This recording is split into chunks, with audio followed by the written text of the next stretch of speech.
చదవకండి, నేను మామూలుగా అది మీకు జ్ఞాపకం చేయడానికి 2 మాటలు చెప్తాను.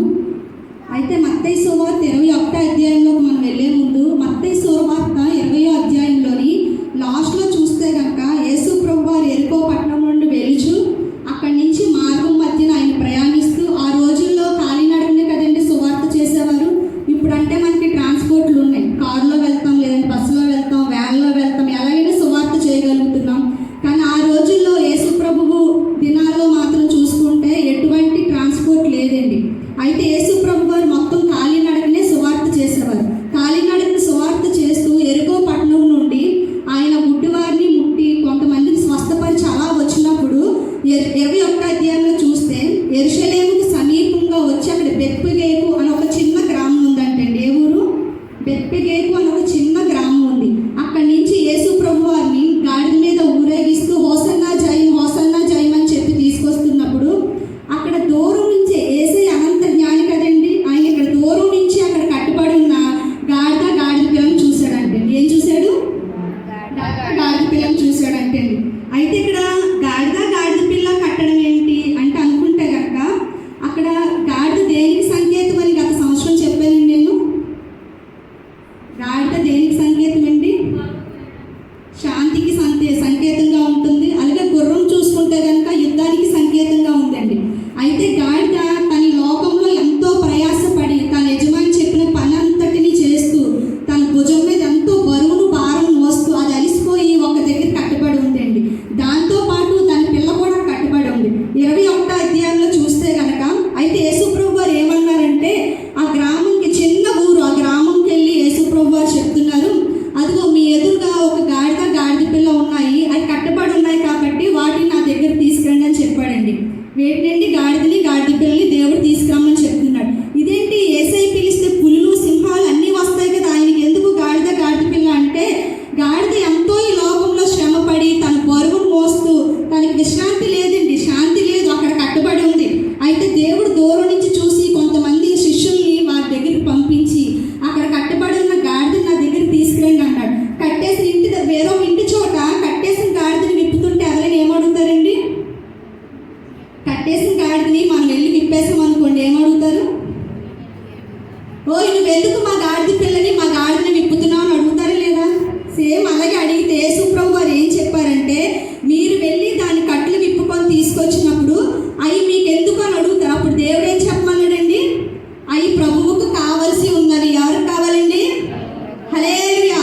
ఆ కట్టుబడిన గాడిద పిల్ల ప్రభువుకు కావాల్సి ఉన్నాయని అంటే ప్రభువుకి ఎందుకు అది కట్టబడి దేని చేత బరువు మోసి దానికి విశ్రాంతి లేక కట్టబడి ఉంది. అక్కడ ఈ లోకంలో కూడా మనం చూస్తే అనేక వ్యసనాలతో త్రాగుడుతో, దొంగతనంతో, అబద్ధాలతో, నరహత్యలతో, వ్యభిచారులతో ఎంతో మంది అలాంటి పాపములో కట్టబడిన వారిని దేవుడేమంటున్నాడండి? నా దగ్గరికి తీసుకొస్తే వారికి నేను విశ్రాంతి కలుగు చేస్తాను అంటున్నాడండి. ప్రయాసపడి భారం మోసుకొంచున్న సమస్త జనులారా నా యొద్దకు రండి, నేను మాత్రమే మీకు విశ్రాంతి కలుగు చేస్తాను అంటున్నాడండి.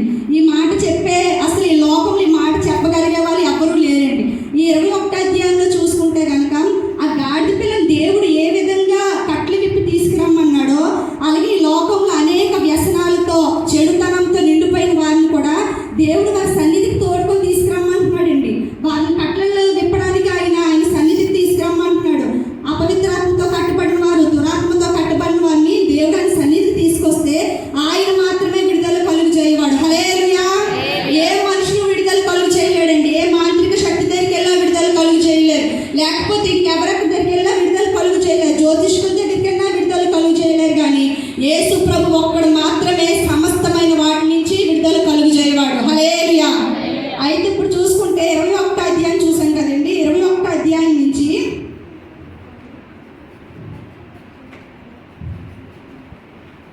ఇది గత సంవత్సరం నేను చెప్పిన మాటలండి. 21వ అధ్యాయం నుంచి మనం అలా కిందకు వస్తున్నట్టయితే కనుక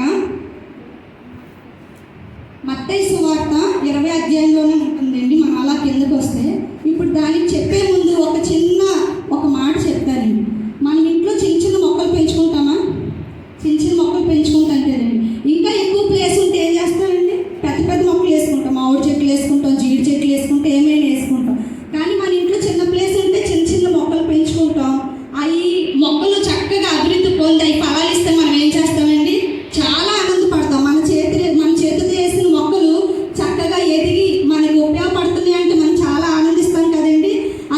బైబిల్లో కూడా పరిశుద్ధ గ్రంథంలో కూడా కొన్ని రకాలైన మొక్కలు ఉన్నాయండి, కొన్ని రకాలైన చెట్లు, మొక్కలు కూడా కాదు, ఆ చెట్లు జంతర వృక్షం కావచ్చు, మస్తక వృక్షం కావచ్చు, ఇంకా ఏంటంటే చెప్పండి, ఒలివ చెట్టు కావచ్చు, పొట్టి చెక్క ఎక్కిన మేడి చెట్టు కావచ్చు, ఇంకా ఏంటి ఇప్పుడు పాయింట్కి వచ్చారండి. ఇప్పుడు ఏంటంటే ఈ మొక్కలన్నిటిలోని ప్రత్యేకమైన చెట్టు ఏంటండి, అంజూరపు చెట్టు. ఏ చెట్టు? అంజూరపు చెట్టు. దేవుడు అంజూరపు చెట్టుకి బైబిల్లో చాలా ప్రాముఖ్యతనిచ్చాడండి. అన్ని చెట్ల కంటే కూడా అంజూరపు చెట్టు రాజంట. బైబిల్ అన్నింటిలో మనం అన్ని మొక్కల్లో చూసుకుంటే, అన్ని వృక్షాల్లో చూసుకుంటే అంజూరపు చెట్టు చాలా ప్రాముఖ్యమైనదని దేవుడు చెప్తున్నాడు. అయితే ఆయన 21వ అధ్యాయంలో గాడిద పిల్లను విడిపించి దానికి ఉన్న భారాన్నంతా తొలగించి, అలాగే ఈ లోకంలో అనేక మంది అనేక కట్టడాలతో కట్టబడి ఉన్న వారిని విడిపించి ఆయన అలా కిందకి వస్తుంటుంటే, ఆయన ఎప్పుడు ఆయనకి ఒక అలవాటు ఉంది. ఏంటంటే ఇప్పుడు మన మందిరం ఉంది కదా, మన మందిరానికి ఎన్ని గుమ్మాలు ఉన్నాయండి? 3 గుమ్మాలు ఉన్నాయి. ఆ ద్వారం ఉంది, ఈ ద్వారం ఉంది, ఈ ద్వారం ఉంది. మనం ఏ ద్వారం గుండా అయినా రావచ్చు, అటు నుంచి రావచ్చు, ఇటు నుంచి రావచ్చు, ఇటు నుంచి రావచ్చు. కానీ యేసు ప్రభు వారికి మాత్రం ఒక అలవాటు ఉందంటండి. యెరూషలేము ప్రాకారం ఉంది కదండి, యెరూషలేము ప్రాకారం గుండా ఆయన తూర్పు ద్వారం గుండా వస్తూ వెళ్తూ ఉండేవాడు అంటండి. ఏ ద్వారం అండి? తూర్పు ద్వారం. దాన్నే గోల్డెన్ గేట్ అంటారు, దాన్నే సింహం గేట్ అంటారు, దాన్నే సువర్ణ గేట్ అంటారు, తూర్పు ద్వారం అంటారు. అయితే తూర్పు ద్వారానికి బైబిల్లో చాలా ప్రత్యేకమైన విశిష్టత ఉందండి. తూర్పు ద్వారం గుండా యేసు ప్రభు రోజు ఆ ద్వారం గుండా రావడం, ఆ ద్వారం గుండా వెళ్ళడం ఆయనకు అలవాటు. అయితే ఇప్పుడు ఆ తూర్పు ద్వారం చూసుకుంటే కనుక అది క్లోజ్ చేయబడి ఉంది. ఎందుకు మూయబడి ఉందంటే యేసు ప్రభు వారు ఫస్ట్ రాకడ, ఆయన ఫస్ట్ వచ్చినప్పుడు అదే తూర్పు ద్వారం నుండి వస్తూ వెళ్తూ ఉండేవాడు. కానీ ఇప్పుడు ఏం చేశారంటే ఆ తూర్పు ద్వారం, గోల్డెన్ గేట్ క్లోజ్ చేయబడి ఉంది. ఎందుకు క్లోజ్ చేయబడి ఉందంటే యూదులకి ఒక మూర్ఖత్వం ఉందండి, వాళ్ళొక సెంటిమెంట్ ఉందన్నమాట. ఏంటంటే యేసు ప్రభు కూడా యూదులే కదండి, యేసు ప్రభు కూడా యూదులే కదా. వాళ్ళు ఏం చేశారంటే ఆ తూర్పు ద్వారం కింద అనేకమైన సమాధులు అక్కడ పాతి పెట్టారంటే. ఏంటి? అనేకమైన సమాధులు. అంటే వీళ్ళ మూర్ఖత్వం, వీళ్ళ ఆలోచన, వీళ్ళ ఐడియా ఏంటంటే యేసు ప్రభు మళ్ళా రెండో రాకడ వస్తే కనుక ఆయన కూడా యూదుడే కాబట్టి ఈ సమాధులు తాకి ఆయన ఆ ద్వారం గుండా వెళ్ళడు అని ఒక మూర్ఖత్వమైన ఆలోచన వాళ్ళకు ఉందండి. కానీ యేసు ప్రభు ముందు మొట్టమొదటి ఒలీవ కొండ మీద దిగుతాడు. దాని తర్వాత ఒలీవ కొండకి తూర్పు ద్వారానికి మధ్యలో ఏముందండి? మధ్యలో ఏముంది? తూర్పు ద్వారానికి ఒలీవ కొండకి మధ్యలో కిద్రోను వాగుందండి. అయితే కిద్రోను లోయ అంటారు. ఆయన ఫస్ట్గా ఒలీవ కొండ మీద దిగి ఆయన ఏంటంటే కిద్రోను వాగు నుంచి వస్తాడు. అప్పుడు వీళ్ళ ఉద్దేశం ఏంటంటే ఆ సమాధులను తాకి ఈయన లోపలికి రావడానికి ఒక మూర్ఖత్వమైన ఆలోచనతో ఏం చేశారంటే యూదులందరూ ఆ తూర్పు ద్వారం దగ్గర సమాధులు కట్టుకున్నారండి. ఆయనే దేవుడు మొట్టమొదటి ఆయన రాకడ, రెండవ రాకడ వస్తే కనుక ఎత్తబడేది యూదులే. హల్లెలూయా, హల్లెలూయా. అయితే ఇక్కడ ఆయన తూర్పు ద్వారం నుండి ప్రవేశించి మనం అక్కడ అలా చూసుకున్నట్లయితే కనుక 18వ వచనం చూడండి, 21వ అధ్యాయం 18వ వచనం. ఆయన ఆకలి కొనెను. అప్పుడు త్రోవ పక్కన ఉన్న అంజూరపు చెట్టును చూసి దాని ఎద్దకు రాగా దాని యందు ఆకులు తప్ప మరేమీ కనబడలేదు కనుక దానిని చూసి ఇక మీదట ఎన్నటికీ నీవు కాపుకాయకుందువు గాక అని చెప్పాను. చాలండి. ఇది చెప్పే ముందు ఇంకొక వాక్యం చూద్దామండి. లోకా సువార్త 13వ అధ్యాయము.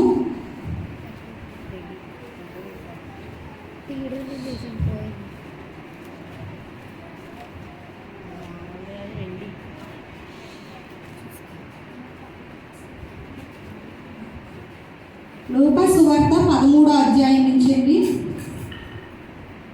6 నుంచి 9వ వచనం వరకు చూడండి ఒకసారి.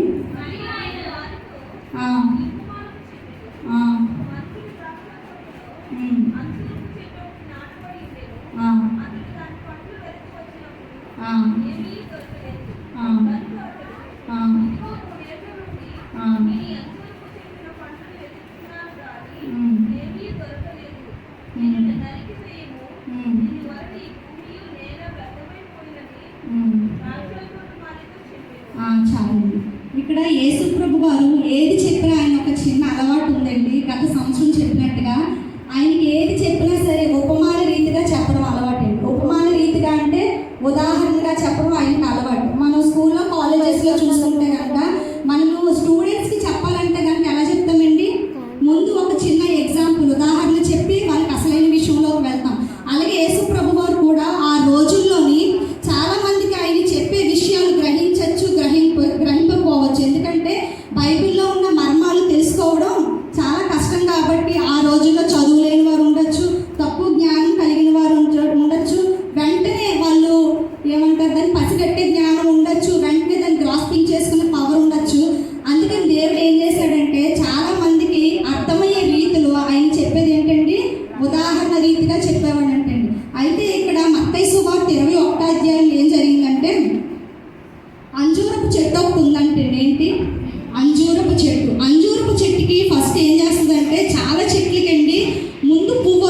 చెట్టుకి ముందు కాయలే వస్తాయి.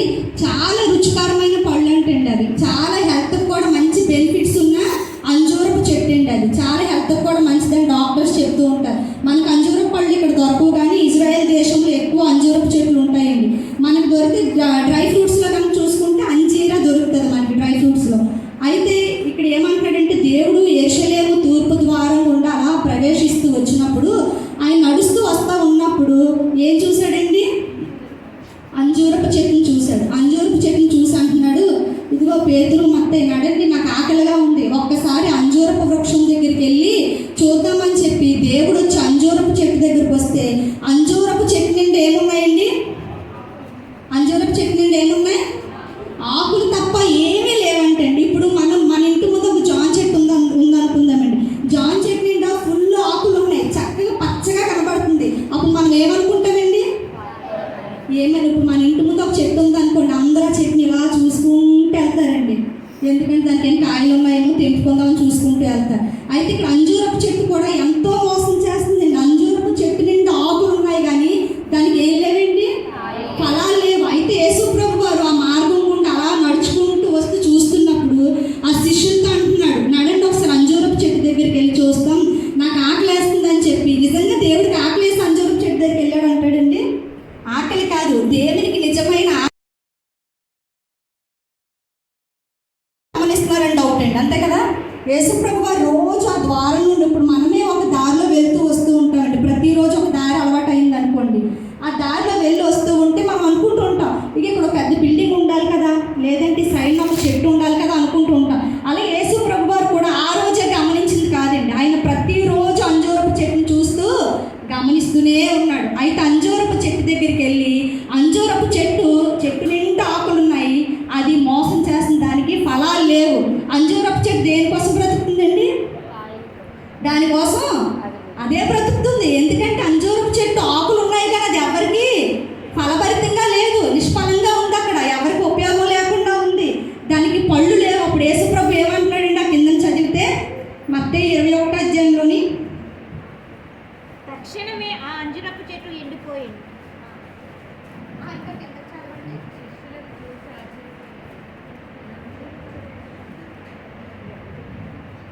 దాని అందు ఆకులు తప్ప మరేమీ కనబడలేదు కనుక దాన్ని చూచి ఇక మీదటికి ఎన్నటికీ నీకు కాపు కాయకుందువు గాక అని చెప్పాడంట దేవుడు. అయితే ఈ అంజూరపు చెట్టు దగ్గరికి దేవుడు వచ్చి ఏ రకంగా అయితే అతను చూస్తున్నాడో, ఈ రోజున దేవుడు నీ దగ్గరికి నా దగ్గరికి కూడా అలాగే వస్తున్నాడండి. మన సంఘములో కూడా వచ్చి చూస్తున్నాడు, మీ యందు నా యందు చూస్తున్నాడు. మనం ఫలభరితంగా ఉన్నామా లేదా, ఫలించామా లేదా అని దేవుడు ఏం చేస్తున్నాడు? అంజూరపు చెట్టు దగ్గరికి వెళ్ళి ప్రతిరోజు, అది ఆకులు ఉన్నాయి కానీ మోసం చేస్తుంది. చాలా మంది అంతేనండి, చర్చికి వచ్చినట్టు ఉంటారు, వాక్యం విన్నట్టు ఉంటారు, ఆరాధన చేస్తూ ఉంటారు, ప్రార్థన చేస్తున్నట్టు ఉంటారు, కానీ వాళ్ళు ఏం లేదండి, ఫలం లేదు. సేమ్ యేసు ప్రభువు కూడా అంజూరపు చెట్టుని ప్రతిరోజు గమనిస్తూనే ఉన్నాడు. ఆయన కూడా మన దగ్గరికి అంజూరపు చెట్టు దగ్గరికి ఏ రకంగా అయితే వచ్చి ఆయన చూస్తున్నాడో, మన దగ్గరికి కూడా ఆయన వచ్చి అలాగే చూస్తున్నాడు. వీళ్ళు ఆకులతో నిండి ఉన్నారా లేదా ఫలములతో నిండి ఉన్నారా అని చెప్పి దేవుడు చూస్తున్నాడండి. అయితే ఇంకోటి చెప్తానండి, మా లూకా సువార్త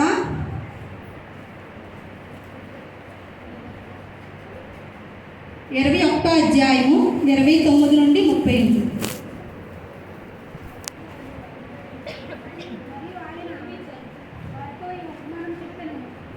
కొంచెం గట్టిగా చదవండి.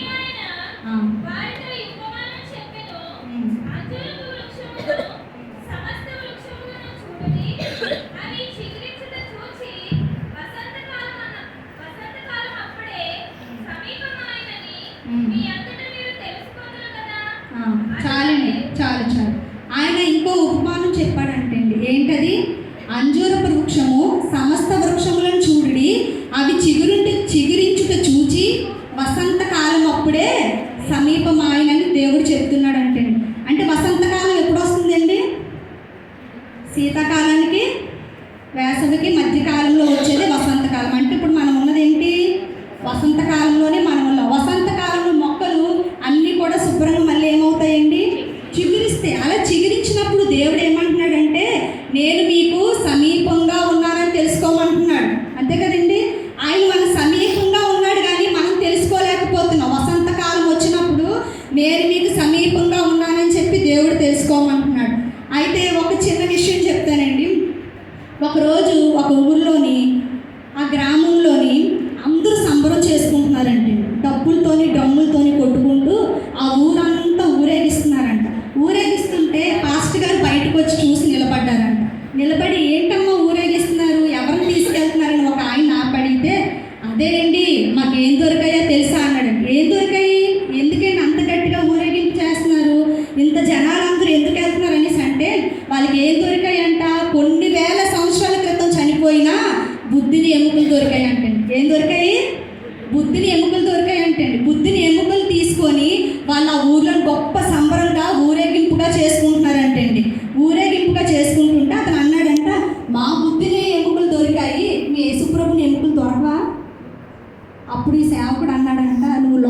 అధ్యాయము 2వ వచనం.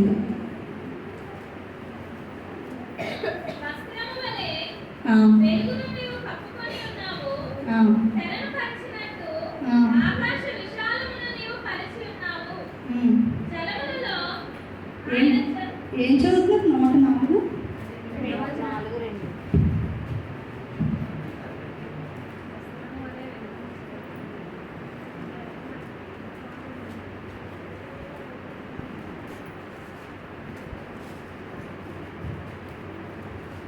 కింద చూడండి ఒకసారి. నీవు మహాత్యమును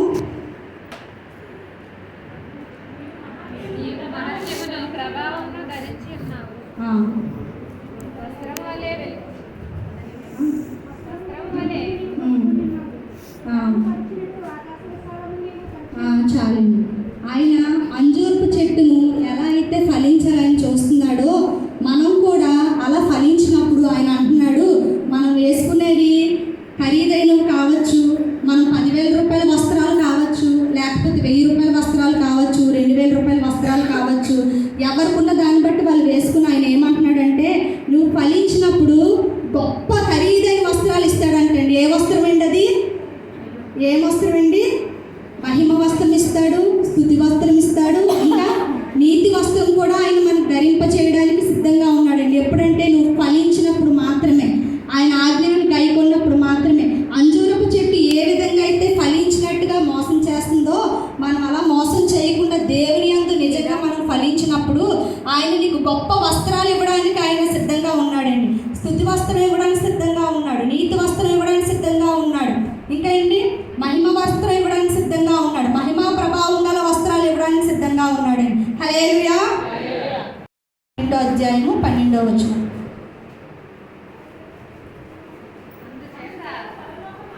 ఆ. ఉమ్. ఉమ్. ఉమ్.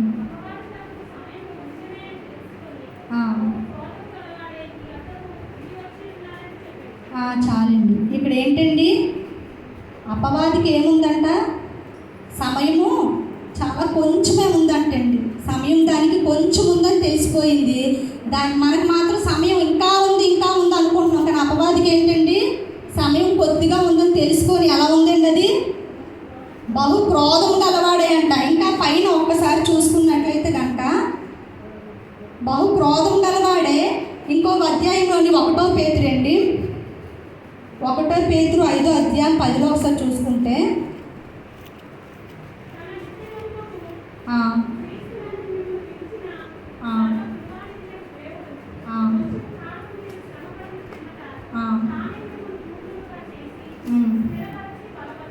ఆ, ఇంకా అదే అధ్యాయంలో ఏంటి 1 పేతురు 5:8 ఒకసారి చూడండి.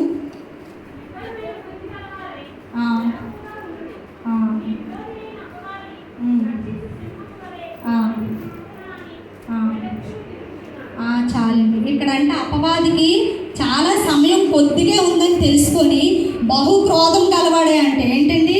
బహు క్రోధం గలవాడై. అదే పేతుల్లోని మనం కింద చూసుకుంటున్నట్లయితే గర్జించు సింహం వలె ఎవరిని మృంగుదామా అని చూస్తున్నాడు అంటండి. గర్జించు సింహం వలె. సింహం ఎప్పుడు గర్జిస్తుందండి?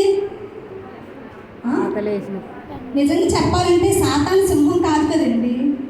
సింహం వలె అన్నాడు కానీ వాళ్ళు మింగుదామని చూడట్లేదు, లేదా జోదం ఆడడానికి మింగుదామని చూడట్లేదు, లేకపోతే క్లబ్బుల్లో పబ్బుల్లో ఉండి వాళ్ళు మింగుదామని చూడట్లేదు. ఎవరు మింగుదామని చూస్తుంది?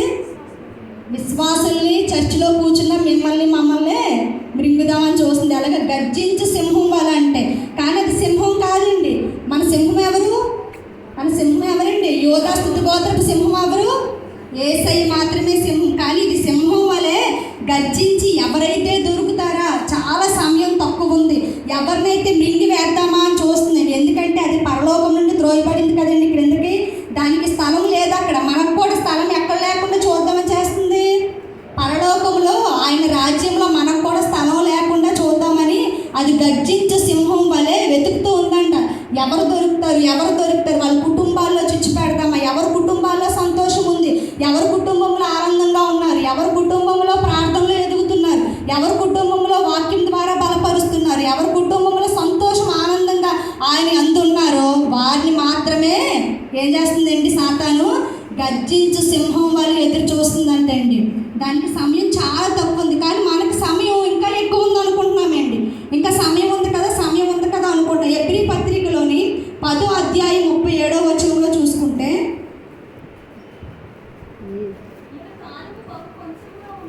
ఆ,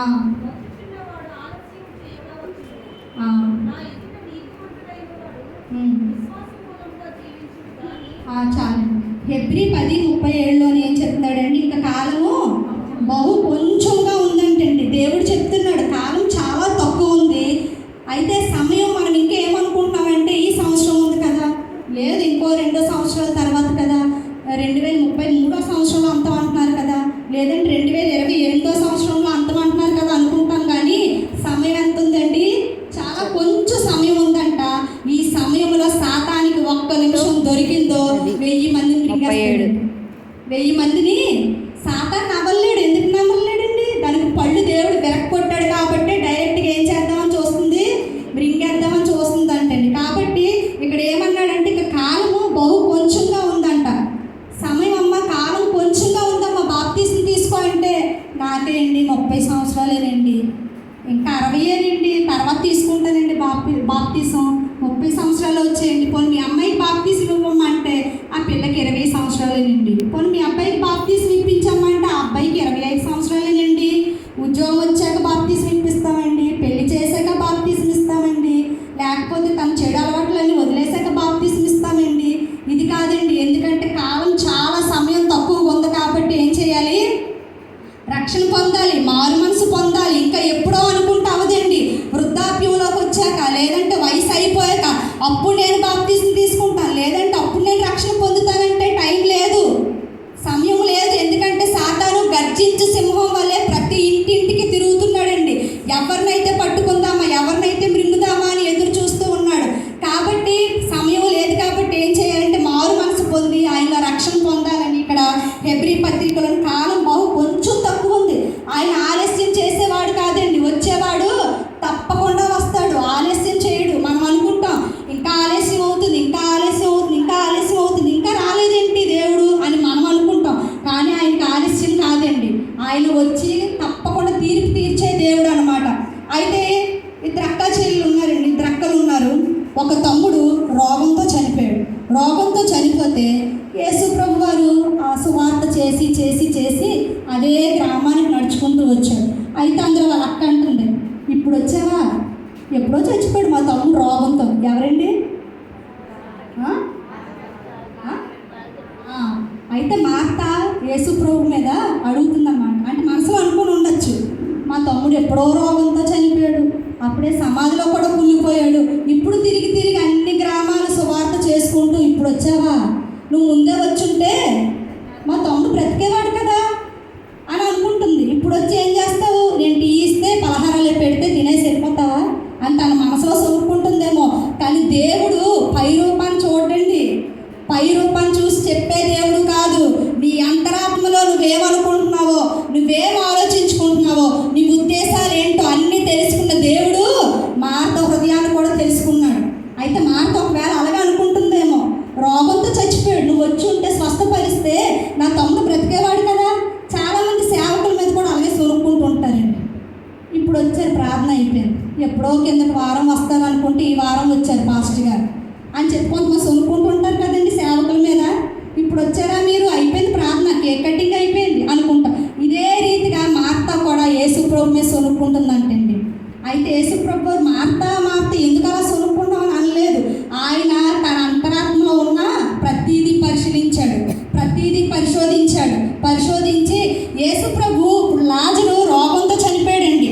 ఒకవేళ రోగంతో తను లేకుంటే, మళ్ళీ రోగం తగ్గిపోయిన తర్వాత రోగాన్ని స్వస్థపరిచి తను లేకుంటే, రోగం తగ్గిపోయిన తర్వాత మళ్ళీ ఏం చేస్తాడండి,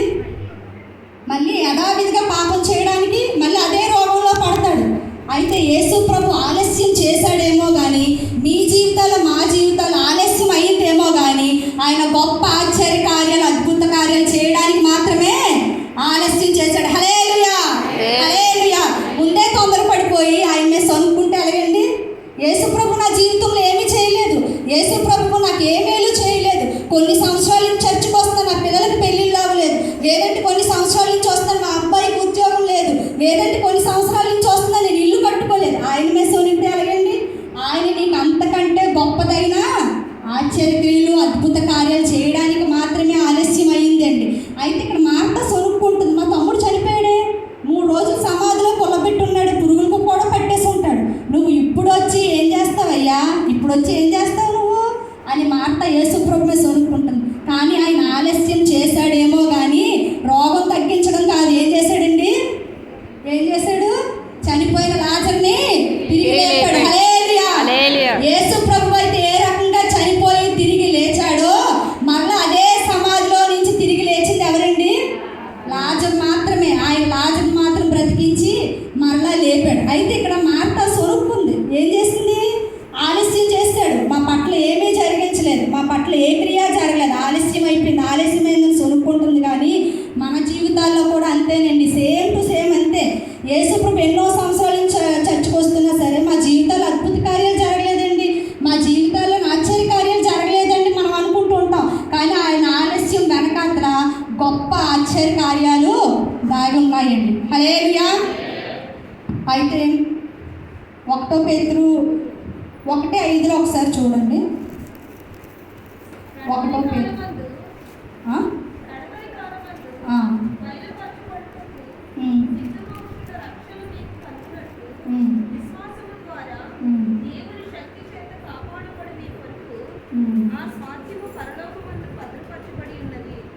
చాలు. అయితే ఇక్కడ యేసుప్రభు వారు ఏమంటున్నారంటే, ఈ ఫస్ట్ రోజున సిలువలో వేయబడి ఆయన మరణించి 3 రోజులు సమాధిలో ఉండి ఎక్కడికి వెళ్ళాడు అంటారండి? 3 రోజులు సమాధి చేయబడ్డాడు కదా, ఆయన ఎక్కడికి వెళ్ళాడు అంటారు? అప్పుడు కూడా ఆయన ఖాళీగా ఉండలేదండి. 3 రోజులు సమాధిలో కూడా ఆయన కిందకి వెళ్ళి సువార్త ప్రకటించడానికి వెళ్ళాడు. ఆయన ఏంటంటే ఎంత మాత్రమో మనం నరకంలో ఉండడం ఆయనకి ఇష్టం లేదండి. మన చివరి కొన వరకు కూడా పట్టుకుంటున్నాడు. ఎందుకంటే నువ్వు నరకంలోకి వెళ్ళడం నాకు ఇష్టం లేదు, కానీ చాయిస్ కూడా మనకే ఇచ్చాడు దేవుడు. నరకమా పరలోకమా నీ ఇష్టం.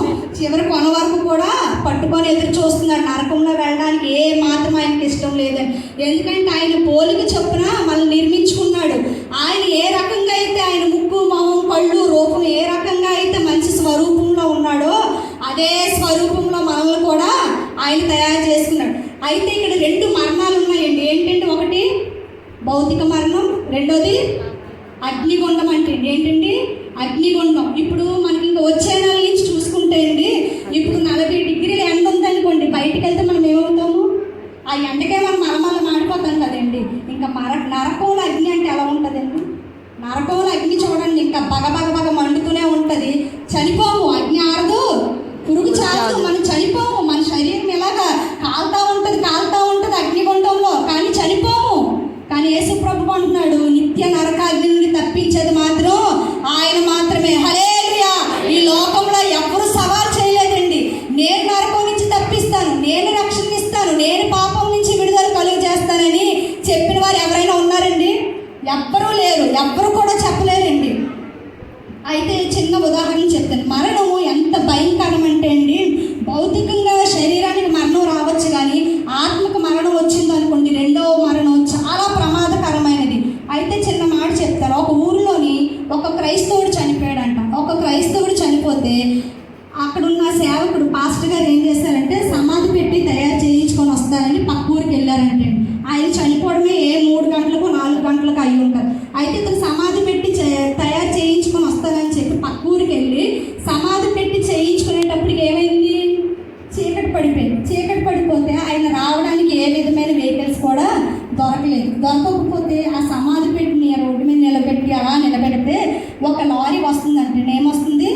లారీ వస్తుంది. ఆ లారీ వస్తే లారీ ఆపాడు. ఆపి సమాధి పెట్టి ఎక్కించాడు. అతను కూడా వెనకాతల లారీలో ఎక్కాడు. కానీ లారీకి వెనకాతల ఏముంటుందండి?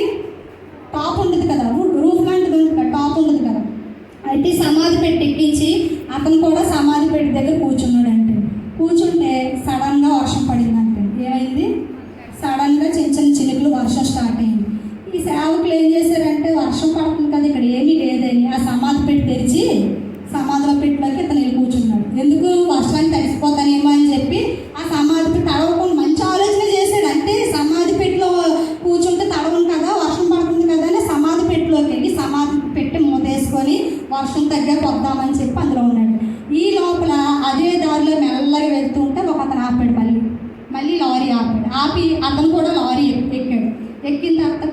కూర్చున్నాడు.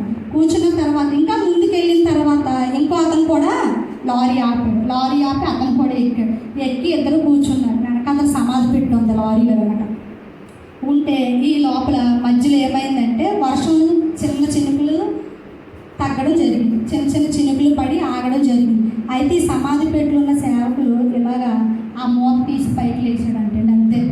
వీళ్ళిద్దరు వెనక్కి చూసారు, ఏంటి సౌండ్ వస్తుందని ఇలా వెనక్కి చూసేసరికి ఆ పాస్టర్ గారు సమాధి పెట్టులో నుంచి వర్షం తగ్గింది కదా అని లేచి కూర్చున్నారంట. కూర్చోగానే అయ్యి బాబో ఇతనేంటి సమాధి పెట్టులో నుంచి ఎవరో లేచారని చెప్పేసి వాళ్ళిద్దరు ఏం చేశారు, వెంటనే లారీలో నుంచి దూకేసి వెళ్ళిపోయారు. అంటే మరణం ఎంత భయంకరమైందని చెప్తున్నానండి. అగ్నిగుండంలోని పురుగు చావదు, కాలుతూనే ఉంటాం. నిత్య నరకాగ్నిలో దినదినములు కాలుతూనే ఉంటాం. కానీ దేవుడు అంటున్నాడు చివరి అంచు వరకు కూడా నేను పిలుస్తూనే ఉన్నాడు. నువ్వు అగ్నిగుండంలో వెళ్ళడానికి నాకు ఇష్టం లేదు, నువ్వు నరకంలో వెళ్ళడానికి ఇష్టం లేదు, నువ్వు పాపంలో వెళ్ళడానికి ఇష్టం లేదు. కానీ ఒకటి చెప్పనండి, నరకం దేవుడు మన కోసం ఏర్పాటు చేసింది కాదు. ఎవరి కోసం ఏర్పాటు చేసిందండి? దురాత్మ సమూహాలకు మాత్రమే ఆయన నరకాన్ని ఏర్పాటు చేశాడు. కానీ దాని దగ్గరికి వెళ్తూ నరకంలో పడిపోతుంది ఎవరు? మనం. దేవుడు నరకం మనకు తయారు చేయలేదు. మనకి నిత్య నివాసమైన పరలోక రాజ్యాన్ని మాత్రమే మనకి ఇచ్చాడు. ఆయన గృహంలో ఉండమనే మనల్ని పిలుస్తున్నాడు. ఆయన బంగారు వీధుల్లో ఉండమనే పిలుస్తున్నాడు. ఆయన పెద్ద బంగ్లాలో ఉండమనే పిలుస్తున్నాడు. నా దగ్గర ఉన్న ఖరీదైన వస్త్రాలు, నీతి వస్త్రము, స్తుతి వస్త్రము, మహిమగల ప్రభావం గల వస్త్రాలు మాత్రమే ధరించుకోమని ఆయన పిలుస్తున్నాడు. కానీ మనం ఏం చేస్తున్నామంటే దురాత్మ సమూహాలతో చేరి, లేకపోతే దుష్టుని ఆలోచన చెప్పుకున్నాడు అన్నారు కదా. దుష్టుడు అంటే ఎవరు? దుష్టుడు అంటే మనం అనుకుంటాం మన ఇంటి ముందున్నోడు దుష్టుడేమో, లేదంటే మన వెనకాదున్నోడు దుష్టుడేమో, మన ముందున్నోడు. వాళ్ళు కాదండి దుష్టులు. దుష్టులు అంటే సాతాను. దుష్టుల ఆలోచన చెప్పు నడువక మనం ఏం చేస్తాం, దుష్టుని ఆలోచన చెప్పు నడిచి ఆయన ఇచ్చిన పరలోక రాజ్యాన్ని, ఆయన ఇచ్చిన నిత్య నివాసమైన రాజ్యాన్ని వదులుకొని మన చేతులారా మనం నరకంలోకి వెళ్ళి పడుతున్నామండి. కానీ దేవుడు అది నీకు నాకు ఏర్పాటు చేసింది కాదు. ఎప్పుడైతే పరలోకం నుండి కొన్ని దూతల సమూహాలు త్రోయపడ్డాయో వాటి కోసమే దేవుడు నిత్య నరకాన్ని తయారు చేశాడు, మన కోసం కాదండి. అయితే ఇక్కడ చాలా బహుకాలం కొంచెమే ఉందని తెలుసుకొని సాతాను ఏం చేస్తున్నాడు, చాలా బహు క్రోధంగా ఎదురు చూస్తున్నాడంటే అండి. ఎంత క్రోధంగా అంటే మనము దేవునితో సహవాసం చేయడం దానికి ఇష్టం ఉండదు. మనం దేవుని మందిరానికి వెళ్ళి కూర్చోవడం దానికి ఇష్టం ఉండదు. ఇప్పుడు మందిరానికి ఏం వెళ్తావు, కొంతసేపు సీరియల్ చూడొచ్చు కదా, ఈరోజు మంచి సీరియల్ వస్తుంది. ఇంకేం మందిరానికి వెళ్తావు, ఈరోజు మీటింగ్కి ఏం వెళ్తావు, ఒక మంచి సినిమా వస్తుంది, సినిమా చూడొచ్చు కదా అని చెప్పి సాతాను మనల్ని వెనక్కి లాగుతూ ఉంటాడు. ఎందుకంటే సాతానికి మనం యేసు ప్రభు దగ్గర ఉండడం ఇష్టం లేదు. దానికి అసూయ, దానికి స్వార్థము, దానికి గుళ్ళి. ఎక్కడైతే మనం యేసు ప్రభుకి దగ్గర అయిపోతామో, ఎందుకంటే అదే అసూయతోనే అదే స్వార్థంతోనే అది ఏం జరిగిందండి, ఎందుకు త్రోయబడింది. కాబట్టి మనం కూడా యేసు ప్రభు దగ్గర ఉండడం, ఆయన కూడి పార్శ్వమందు కూర్చోవడం దానికి ఇష్టం ఉండదు. కాబట్టి అది ఏం చేస్తుందంటే ఎవరిని మింగుతామా అని కోపంగా ఎదురు చూస్తూ ఉందంట. కానీ ఉపవాస ప్రార్థన చేసినప్పుడు సాతాన్ని ఎదిరించే గొప్ప శక్తి దేవుడు మనకి ఇస్తాడండి. ఈ 40 రోజులు మనం ఎందుకున్నాం? 40 రోజులు ఉపవాస ప్రార్థనలో చాలా మనకి శక్తి వస్తుందండి. ఈ శ్రమ దినాల కూటాలు, ఉపవాస ప్రార్థనలు, పాస్టర్ గారి సేవకులు కేవలం మాత్రమే ఏదో జరుగుతున్నాయి అన్నట్టుగా ఆయన పెట్టలేదండి. మన కుటుంబాల్లో మేలు జరగాలి. మన సాతాను శక్తుల చేత పీడింపబడితే మేలు జరగాలి. సాతాను దురాత్మ పాట పాడగలదంట, శుభ్రంగా వాక్యం చెప్పగలదు, చక్కగా ఆరాధన చేయగలదు, ఏదైనా చేయగలదు. కానీ ఉపవాసం ఉండి మోకాలు వేసే ప్రార్థన అది చేయలేదు. అది కేవలం ఎవరు చేయగలరు? ఆయన నమ్ముకున్న మనం మాత్రమే ఉపవాసం ఉండి ప్రార్థన చేయగలరు. అంతే కదండి. అయితే ఒకరోజు ఒక మనిషి ఉపవాసం ఉండి సేవకులు అడుగుతారు, ఏమో ఉపవాస ప్రార్థన రాలేదంటే, ఉపవాసం ఉన్నాను కదా ఇక అందుకే రాలేదు. అదేనమ్మా ఉపవాసం ఉన్నావు కదా, ఎందుకు చర్చకి రాలేదంటే, ఉపవాసం ఉండి నీరసం వచ్చి రాలేదండి. ఉపవాసం ఉండి నీరసం వచ్చి ఇంట్లో సీరియల్ చూస్తే ఏం ఫలితం? నువ్వు ఉపవాసం ఉండి ఇంట్లో ఉండి టీవీ సినిమా చూస్తే ఏం ఫలితం? అయితే ఉపవాసం ఉన్నాను కదండి, ఏం లేదు పాస్టర్ గారు, ఉదయం 3 అరటిపళ్ళు తిన్నానండి, నీరసం వచ్చి 1 గంట తర్వాత 3 యాపిల్స్ తినేసాను, అది ఉపవాసం అండి. ఇంకా నీరసం వచ్చి సాయంత్రం వేడి పాయాసం వచ్చినంత వరకు పాయాసం తాగేసానండి. అలాంటి ఉపవాసం చేస్తే సాతాను ఎవరితో కనెక్ట్ అవుతాడండి? ఇలాంటి ఉపవాసం చేసే వారితో కనెక్ట్ అవుతాడు. దేవుడు కనెక్ట్ అవడండి. ఈ ఉపవాసాన్ని దేవుడు కనెక్ట్ అవడు. సాతాను అన్నాడు, ఇలాంటి ఉపవాసం కొన్ని వేల సంవత్సరాలైనా ఎవరు చేయగలరు?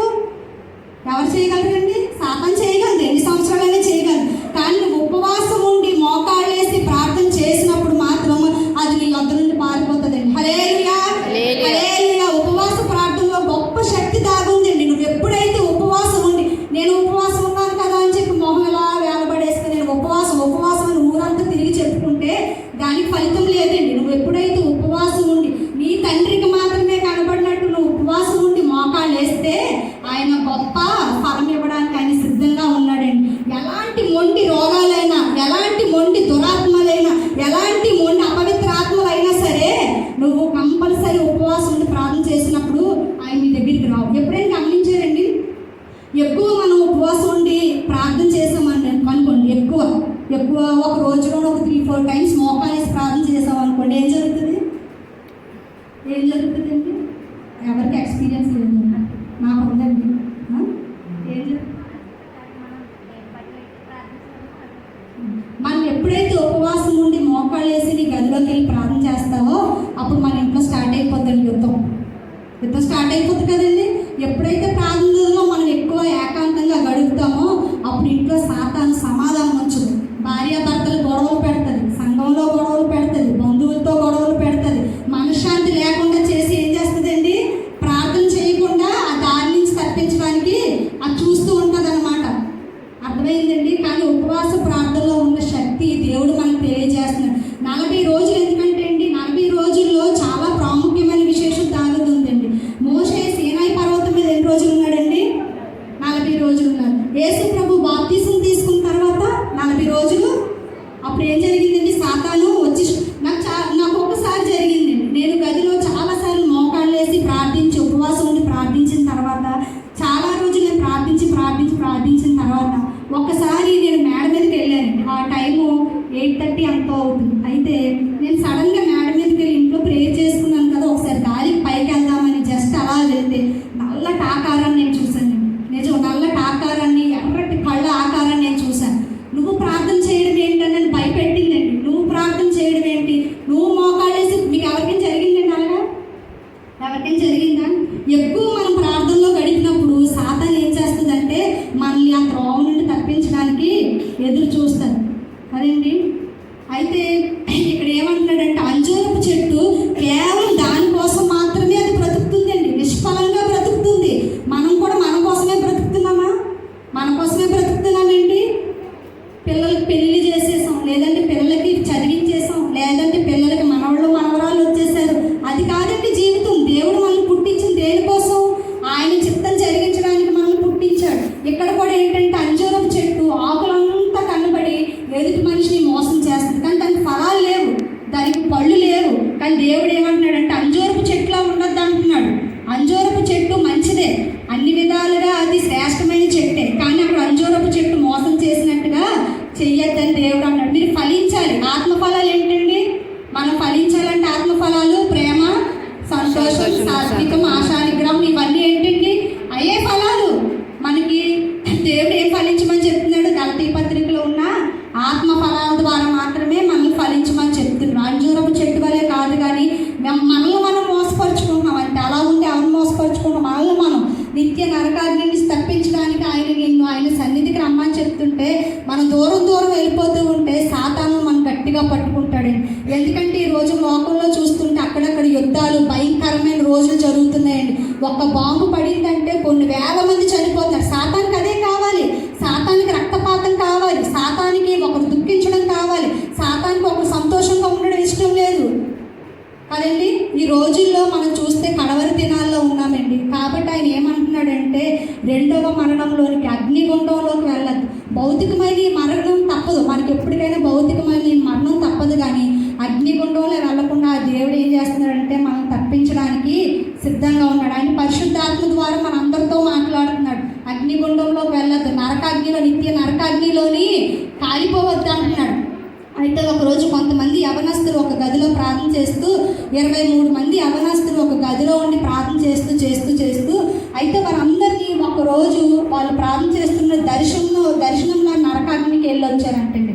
దేవుడు ఎందుకంటే ఒకసారి వాళ్ళు ఎందుకంటే అందులో ప్రవేశపెట్టాడంటే అక్కడికి వెళ్ళి అక్కడ ఎలా ఉంటుందో చూసి మీరు బయటికి వెళ్ళి సాక్ష్యం చెప్పమన్నాడండి. అంతే కదా? బయటికి వెళ్ళి నరకాగ్ని ఎలా ఉంది, నరకంలో అందరూ ఎలాంటి బాధలు పడుతున్నారు, అక్కడ ఎలాంటి దురాత్మలు సంచరించున్నాయి, అక్కడ ఎలాంటివి ఉన్నాయని చెప్పి ఆ 23 మంది యవనస్తులను దేవుడు నరకంలో ప్రవేశపెట్టి అక్కడ చూసిన వాటిని, కన్న వాటిని అన్నింటినీ బయటకు వచ్చి వాళ్ళు సాక్ష్యం చెప్తున్నారండి. ఎంతో భయంకరమైన పరిస్థితులు వాళ్ళు చూశారంట, ఎంతో భయంకరమైన అగ్నిగుండాలు వాళ్ళు చూశారంట. కాలిపోతూ ఉన్నారు, కొరడాలతో కొట్టబడుతూ ఉన్నారు, మండిపోతూ ఉన్నారు, కానీ వాళ్ళు చనిపోలేదండి. కానీ మనకి దేవుడు అంటాడు ఆయన మహిమా వస్త్రములు, ఆయన నీతి వస్త్రములు ఇచ్చి ఆయన పరలోక రాజ్యంలో మనం చేర్చుకోవడానికి సిద్ధంగా ఉన్నాడు. హల్లెలూయా, హల్లెలూయా.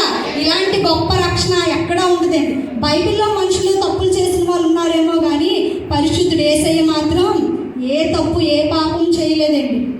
ఆయన అంటున్నాడు, సవాలు విసురుతున్నాడు, ఈ లోకానికే సవాలు విసురుతున్నాడు. నాలో పాపం ఉందని మీలో ఎవరైనా స్థాపించగలరా? నాలో పాపం ఉందని మీరు ఎవరైనా చెప్పగలరా? దేవుడు సవాలు విసురుతున్నాడు.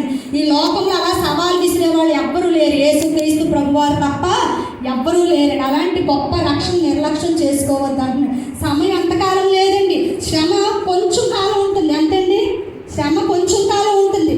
దేవుడు ఏమంటున్నాడంటే వాక్యంలోని శ్రమ ఉండదని చెప్పలేదు, శ్రమ ఏంటంట కొంచెం కాలమే ఉంటుందంట. చూడండి, మొదటి పేతురు 5:10 ఉంటుంది, చూడండి ఒకసారి.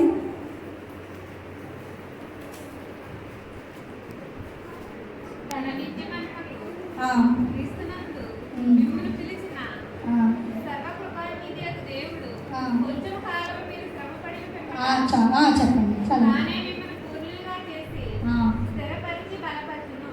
చాలు. ఏంటంటే శ్రమ అంట కొంచెం కాలం ఉంటుంది. కానీ చాలామంది ఏమంటారంటే, మీరు యేసు ప్రభువుని నమ్ముకుంటే మీకు శ్రమ ఉండదు, లేదంటే మీరు యేసు ప్రభువుని నమ్ముకుంటే మీకు దుఃఖం ఉండదు అని ఎక్కడ చెప్పలేదండి బైబిల్లోని. దేవుడు ఏమంటున్నాడు, శ్రమ ఉంటుంది, కానీ ఆ శ్రమ కొంచెం కాలం ఉంటుంది. ఆ శ్రమ జరిగిపోయిన తర్వాత దేవుడు ఏమిస్తానంటున్నాడు, దేవుడు ఏమిస్తానంటున్నాడు మనకి? శ్రమ తీరిపోయిన తర్వాత ఆయనే స్థిరపరచువాడు, ఆయనే బలపరచువాడు, ఆయనే మనల్ని పూర్ణులుగా చేయవాడు. ఆయన నిత్య రాజ్యంలోని స్థిరంగా బలపరిచేవాడు ఆయనే.